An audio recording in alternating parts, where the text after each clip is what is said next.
ꯌꯨꯅꯥꯀꯣꯒꯤ ꯊꯕꯛ ꯈꯔ ꯂꯧꯖꯒꯗꯧꯔꯤ꯫ ꯊꯕꯛꯁꯤꯡ ꯑꯗꯨꯗꯤ: serial number 1, engineer, number of vacancy 2, qualification degree, diploma in civil engineering, preferably having experience in construction work, salary 15K to 13K.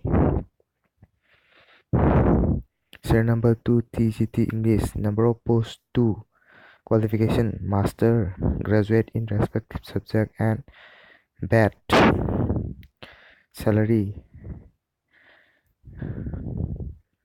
9K to 17K.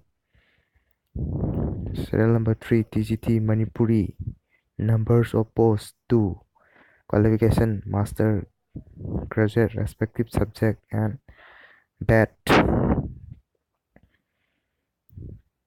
salary 9.5K to 17K. TGT serial number 4, TGT Physics, number of vacancy 2, qualification master, graduate and respective subject and BEd,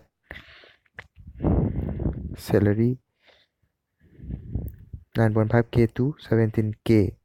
Serial number 5, TGT Social Science, number of posts 2, qualification master, graduate in respective subject and BEd, salary 9.5K to 17K. Serial number 6, TGT Fine Art, number of posts 2, graduate in respective subject 9.5, salary 9.5K to 17K. Serial number 7, PRT Fine Art, number of posts 2, qualification higher secondary and degree, diploma in respective subject, salary 9K to 15K. Serial number 8, PRT Hindi, number of vacancy 2, graduate in respective subject and teacher training degree, diploma, salary 9K to 15K. Serial number 9, accountant, number of posts 3, graduate having knowledge of Tally, salary 8.5K. Serial number 10, cook 5, 8 pass 7.5K.